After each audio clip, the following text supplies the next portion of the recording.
Viena, Austria, 21 de diciembre de 1975. Una fría mañana de invierno, el mundo contuvo la respiración. Un comando armado irrumpió en la sede de la OPEP, la Organización de Países Exportadores de Petróleo. No eran ladrones, no eran revolucionarios locales. Eran terroristas internacionales, y su líder era un fantasma. Un hombre que usaba decenas de identidades, que había sembrado el caos en Europa y que estaba a punto de escribir el capítulo más audaz de su sangrienta carrera. Su nombre en clave, Carlos. Su apodo, el Chacal. Pero antes de ser el Chacal, fue Ilich Ramírez Sánchez. Un niño venezolano, hijo de un abogado marxista, que creció en un ambiente de fervor ideológico. Esta es la historia de cómo ese niño se convirtió en uno de los terroristas más buscados de todos los tiempos.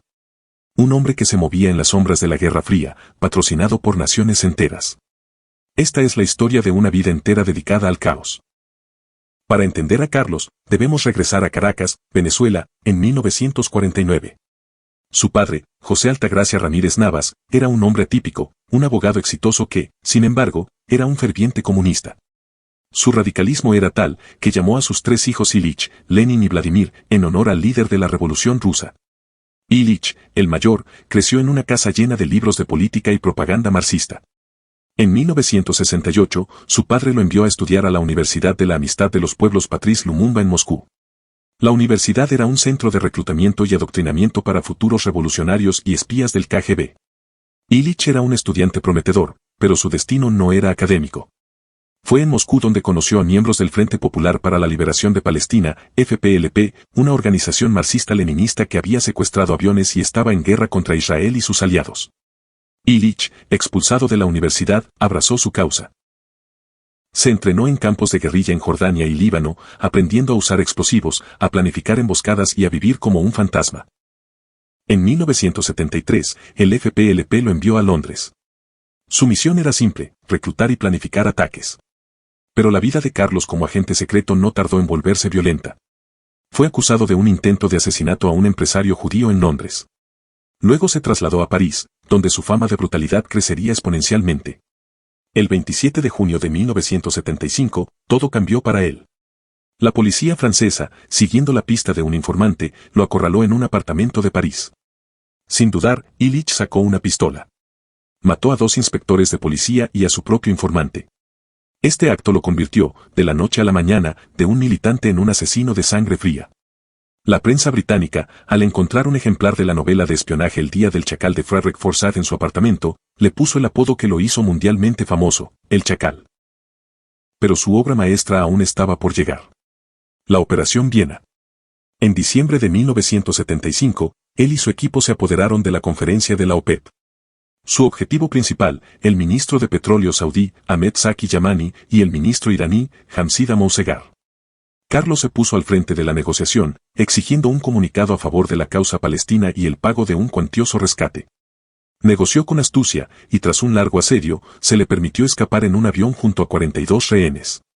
Viajó a Argelia y luego a Libia, donde liberó a los rehenes a cambio de una suma de dinero que, según se cree, fue millonaria. Había logrado un golpe de efecto sin precedentes. Tras el asedio a Viena, Carlos se convirtió en el mercenario más buscado del mundo. Pero no era un solitario. Años de investigación han revelado que Carlos operaba bajo la protección de varios regímenes del bloque del Este. Países como Alemania Oriental, Hungría y Rumanía le proporcionaron refugio, pasaportes falsos, armas e incluso financiación, a cambio de sus servicios de terrorismo de Estado. La caída del muro de Berlín en 1989 fue el principio del fin para el Chacal. Con la desintegración de la Unión Soviética, sus aliados políticos desaparecieron. Los viejos documentos de los servicios de inteligencia revelaron sus conexiones, y lo que alguna vez fue un activo, se convirtió en un pasivo.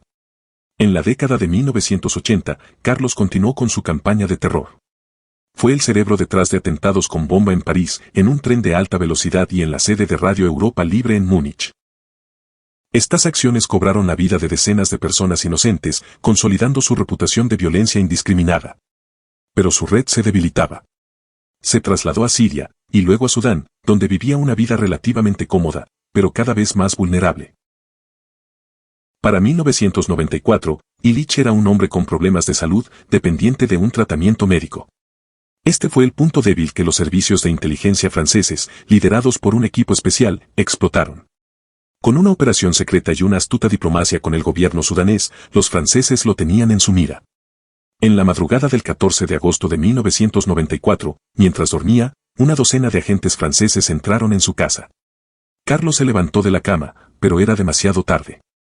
Lo drogaron, lo encapucharon y lo metieron en un avión con destino a París. Carlos el Chacal ha sido juzgado y condenado a varias cadenas perpetuas en Francia por sus crímenes. Su historia, sin embargo, sigue siendo objeto de fascinación. ¿Fue un revolucionario idealista, un mercenario sin escrúpulos o simplemente un criminal de guerra? Su legado es un recordatorio de cómo los conflictos ideológicos de la Guerra Fría engendraron figuras extremas y de cómo la sombra del terrorismo internacional puede extenderse por décadas.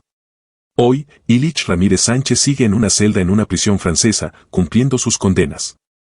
El Chacal está atrapado.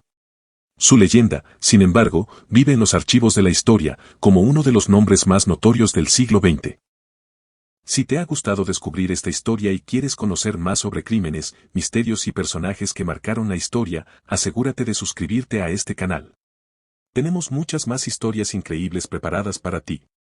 No olvides darle me gusta a este video si te ha parecido interesante y deja un comentario diciéndonos qué otro tema te gustaría que investiguemos.